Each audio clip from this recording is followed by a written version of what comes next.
ကိုတန်လဲကြာရောယောက်ကမဖြစ်သူကအခန်းထဲကိုမမြန်လေးဝင်လာခဲ့တယ်ချွေးမရေငါကလင်းကိုတန်ကြားလိုက်ပလားဘသူကလေးကငိုနေတာလဲဘယ်ကကလေးလဲဒီမှာကြည့်ပါအောင်မေကြီးရဲ့ကျမကလေးလေးကျမကလေးလေးမွေးလိုက်တာဘာနင့်ကလေးလေးဟုတ်လားငါမြီးမလေးရပြီပေါ့အမလေးပေးပါအောင်ငါ့ကိုချီဖို့ပေးပါအောင်ငါမြီးလေးမလေးကိုငါချစ်ပြရစီအောင်အဲ့လိုနဲ့နောက်နေ့မနက်လဲကြာရောချွေးမဖြစ်သူကနောက်တစ်ယောက်ကလေးထပ်မွေးပါတယ်အဲ့လိုနဲ့အချိန်ကုန်တာနဲ့အမျှချွေးမဖြစ်သူကမနက်မိုးလင်းတိုင်းအိယာနိုးပြီးဆိုတာနဲ့ကလေးတစ်ယောက်ကိုနေ့စဉ်လိုပုံမှန်မွေးနေတော့တယ်ချွေးမဖြစ်သူရဲ့နေ့တိုင်းကလေးမွေးနေတဲ့အတွက်အိမ်တစ်အိမ်လုံးလဲကလေးလေးနဲ့ပြည့်နှက်နေတော့တာပေါ့ဒီလိုနဲ့ချွေးမဖြစ်သူက69ယောက်မြောက်ကလေးမွေးပြီးပြီလေ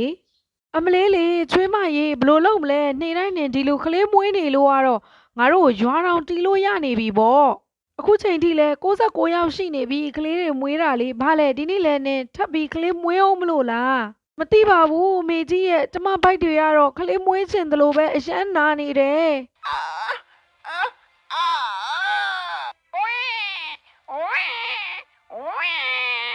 အမလီချွေးမလေးရဲ့နင်းကတော့ကလေးအယောက်100ကိုတကယ်ပဲဖြစ်အောင်မွေးနိုင်လွန်းလှပါတယ်ဟေး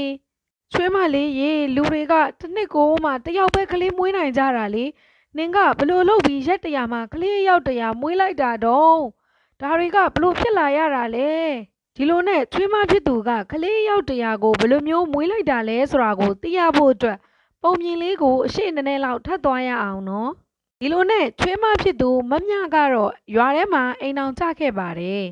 မမြကအိမ်အောင်သာကျသွားတာဒါပေမဲ့သူ့ရဲ့ကလေးလိုစိတ်ကမပြောင်းနိုင်သေးဘူးဖြစ်နေသေးတယ်လေနေ့တိုင်းလိုပဲမမြကတော့ရွာဒီမှာပတ်ပြီးရှောက်သွားနေလေးရှိတယ်လေအမြဲတမ်းပဲပေါ့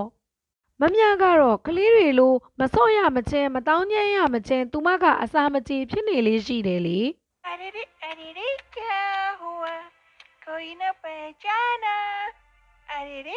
အမလီကြည့်ပါဦးဒါကဘာအပင်ကြီးလဲ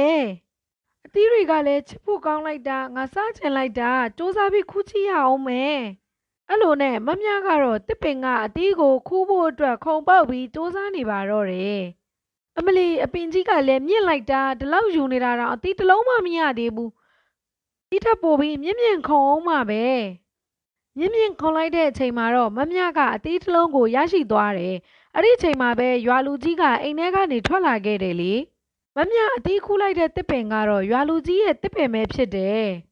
အမလေးဘသူကငါတစ်ပင်ကအသီးကိုလာပြီးခိုးယူနေတာလဲဖမ်းကြစမ်းအမလေးငါပြေးမှာပဲမမြကတော့အဲ့လိုပြောပြီးအဲ့နေရာကနေအသီးကိုယူပြီးထွက်ပြေးသွားပါတယ်အမလေးဒုက္ခပဲငါရဲ့ဈေးကြီးတဲ့ပင်ကနေအသီးကိုခိုးယူသွားပြန်ပြီငါဘလို့ပြောရမလဲသူ့ကိုဒီလိုနဲ့မမြတယောက်ကတော့ပြေးနေရင်းနဲ့တနေရာမှာရပ်ပြီးတော့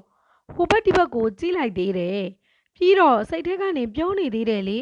ငါဒီအသီးကိုဒီမှာပဲစားလိုက်မှဖြစ်မယ်တော်ကြာအိမ်သည်သွားနေမှအမေကြီးစီကစူခံထိနေအောင်မယ်အဲ့လိုပြောပြီးအသီးကိုစားခဲ့တယ်အမလီအရသာရှိလိုက်တာငါဒီလိုအသီးမျိုးတစ်ခါမှတော့မစားဘူးပြီးတော့ခိုးပြီးစားတဲ့အရသာကလည်းပိုပြီးကောင်းတယ်လေငါတို့ဒီအသီးကိုနေ့တိုင်းစားတော့မယ်ဒီလိုနဲ့မမြကတော့အသီးကိုရွာလူကြီးမသိအောင်နေ့တိုင်းခိုးယူပြီးစားတောက်နေပါတော့တယ်ဒီလိုနဲ့ပဲအချိန်နေကုန်လာခဲ့တာပေါ့ရွာလူကြီးကလည်းမမြကိုမဖမ်းနိုင်ပဲဖြစ်နေတယ်လေဒါကတာမန်တစ်ပင်ရဲ့အသီးမဟုတ်ဘူးဆိုတာကိုငါသူ့ကိုဘယ်လိုမျိုးတားပြီးပြောရမလဲအမလေးငါတစ်ပင်ကိုတေးသေးချာချာစောင့်ရှောက်မှပဲဖြစ်တော့မယ်ဒီလိုနဲ့နောက်နေ့မှာတော့ရွာလူကြီးကအင်းရှိမှာပဲမနက်မိုးလင်းကလေးကမမြကိုထိုင်ပြီးစောင့်နေခဲ့တယ်ဒီနေ့တော့အဲ့ဒီကလေးမကိုမရရအောင်ဖမ်းပြီးဆုံးမကိုဖြစ်အောင်မယ်အဲ့ဒီချိန်မှာပဲမမြတယောက်ကတော့တစ်ပင်ပေါ်မှာတက်ပြီးအသီးကိုစားတောက်နေခဲ့တာပေါ့အမလေးလေးအရသာရှိလိုက်တာကွာဒီအသီးကတော့အမလေးရွာလူကြီးကတော့အောက်မှာငါ့ကိုထိုင်စောင့်နေတယ်ငါကတစ်ပင်ပေါ်မှာအငိမ့်စားနဲ့အသီးစားနေရတာကောင်းလိုက်တာကွာအမလေးအချိန်တော်တော်နှောင်းနေပြီပဲငါအိမ်ပြန်မှဖြစ်အောင်မယ်ပြီးတော့မမြလည်းတစ်ပင်ပေါ်ကနေဖြည်းဖြည်းလေးအောက်ကိုဆင်းလာခဲ့တယ်လေရွာလူကြီးဒီကိုကြည့်ပါအောင်ကျမဒီနေ့စာတော့စားပြီးပြီနောက်နေ့ကျမှထပ်လာပြီးစားအောင်မယ်နော်ဟဲ့ကလေးမလေးဒီကိုကြည့်အောင်ဒီမှာနားထောင်အောင်ငါစကားကိုဒီအသီးတွေကိုလာပြီးမစားနဲ့ဒါကတာမန်အသီးတွေမဟုတ်ဘူးကလေးမလေးရဲ့ငါစကားကိုနားထောင်အောင်လေ နင်ဒုက္ခအကြီးကြီးနဲ့ကြုံတွေ့နိုင်တယ်ငါစကားကိုနားထောင်အောင်ငါဒီကလေးမလေးကိုဘလို့ဆုံးမရမှန်းကိုမသိတော့ဘူးငါဒီအသီးကိုဘလို့မျိုးခက်ခက်ခဲခဲနဲ့စိုက်ခဲ့ရလဲဆိုတာကိုဒီလိုနဲ့ဒီတစ်ပင်ဘလို့ဖြစ်လာလဲဆိုတာကိုနောက်တောင်းပြန်มาတော့တယ်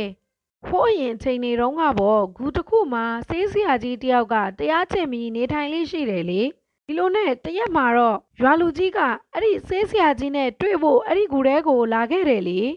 ဆေးဆရာကြီးကိုဥတိုက်ပါတယ်ပျော်ရွှင်စွာနေပါကလေးရေ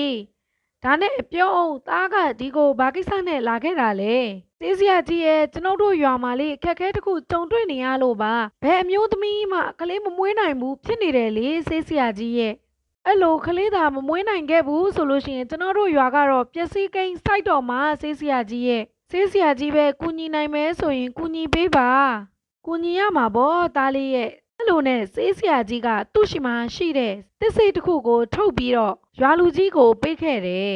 တော့သားလေးရော့ဒီသစ်စေ့ကိုယူသွားပြီးမင်းရဲ့အိမ်ရှိမှစိုက်လိုက်နော်အကယ်၍ဒီတစ်ပင်ကနေပြီးတော့တစ်သီးတွေတီးလာခဲ့မယ်ဆိုရင်ကလေးမမွေးနိုင်တဲ့မျိုးသမီးတွေကိုအဲ့ဒီတစ်သီးတွေကျွေးလိုက်အဲ့ဒီချိန်ကြလို့ရှိရင်အမျိုးသမီးတွေကကလေးမွေးနိုင်လိမ့်မယ်လူကြီးလည်းအဲ့ဒီစကားကြတော့ပျော်ရွှင်စွာနဲ့ပဲတစ်စိတ်ကိုယူပြီးရွာထဲကိုပြန်လာခဲ့လိုက်တယ်။ရောက်တာနဲ့ရွာလူကြီးကလည်းမြေကြီးကိုကျွင်းမမြန်တူးပြီးတော့တစ်စိတ်ကိုထဲ့ကားစိုက်ပျိုးလိုက်ပါတယ်။ပြီးပြီငါတောင်းဝင်တော့ကြေပြီအခုဒီတစ်ပင်ကနေတီတီလေးတွေပေါက်လာပြီဆိုတာနဲ့ဒီတီတီတွေကိုငါအမျိုးသမီးတွေကိုကျွေးလိုက်ရင်ဒီရွာကအမျိုးသမီးတွေကအရင်လိုပဲပြန်ပြီးကလေးတွေကိုပြန်ပြီးမွေးပေးနိုင်တော့မယ်။အရွာကတော့ပစ္စည်းကိန်းမဆိုင်တော့ဘူးဟေးတော်သေးလို့သာပဲရွာထဲမှာရှိတဲ့ကလေးမမွေးနိုင်တဲ့အမျိုးသမီးအကုန်လုံးကတော့ရွာလူကြီးရှိကိုလာပြီးအဲ့ဒီတစ်သေးတွေကိုလာယူခဲ့တာပေါ့ရွာလူကြီးကလည်းအဲ့ဒီအမျိုးသမီးအကုန်လုံးကိုတစ်သေးတွေကိုတေးသေးချာချာပဲမျှဝေပေးခဲ့တယ်နောက်ဆုံးမှာတော့ရွာလူကြီးလည်းမမြဘယ်မှာနေလဲဆိုတာကိုသိရှိရပြီးမမြတို့အိမ်ရှိကိုရောက်လာခဲ့တယ်အိမ်ရှင်တို့အိမ်မှာဘယ်သူမှမရှိကြဘူးလားအိမ်ပြင်ကိုလာကြအောင်အရေးကြီးတာပြောစရာရှိလို့ပါရွာလူကြီးရဲ့အတန်လဲကြားရောရောက်ခမဖြစ်သူကအိမ်ပြင်ကိုထွက်လာခဲ့တယ်ဟောရွာလူကြီးပလားဘာဖြစ်လို့ကျမတို့အိမ်ကိုရောက်လာခဲ့ရတာလဲပြဿနာတစ်ခုခုများရှိလို့လား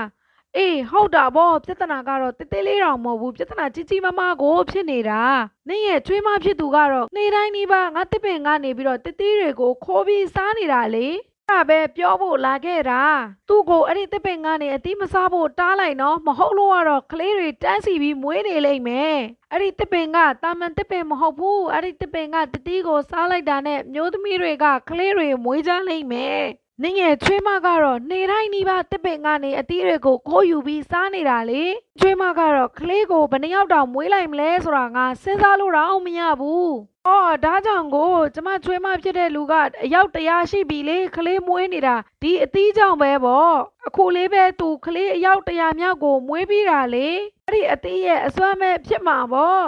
အဲ့ဒီချိန်မှာပဲမမြကအိမ်မြင်ကိုထွက်လာခဲ့တယ်ပြီးတော့ရွာလူကြီးကိုတောင်းပန်ပါတော့တယ်တောင်းပန်ပါတယ်ရွာလူကြီးရဲ့ကျမကမသိလို့စားခဲ့မိတာပါကျမလုပ်ခဲ့တဲ့အဖြစ်တွေအတွက်ကျမအခုပြန်ပေးဆက်နေရပြီလေကျမရက်100ရှိပြီနေတိုင်းနီးပါးကလေးတွေမွေးနေတာဒီနေ့မှပဲအယောက်100ကိုမွေးပြီးအခုပဲပြီးခဲ့တာလေအဲ့လောက်စားနေခဲ့တာတော့နင်ကဆက်ပြီးအသီးတွေကိုစားနေသေးတာကိုနင်လောဘကြောင့်ဖြစ်တဲ့ကိစ္စနင်ပဲအခုဆက်ပြီးတော့မှနင်ကလေးတွေကိုထိန်းတော့အဲ့လိုပြောပြီးရွာလူကြီးကအဲ့ဒီကနေထွက်သွားလိုက်ပါတယ်ဒီလိုနဲ့ရောက်ခမဖြစ်သူနဲ့ချွေးမဖြစ်သူမမြကတော့ကလေးအယောက်100နဲ့အတူရွာမိသားစုအကြီးအကြီးကိုတီထောင်ပြီးပျော်ရွှင်စွာနဲ့ဘဝကိုဖြတ်သန်းကြပါတော့တယ်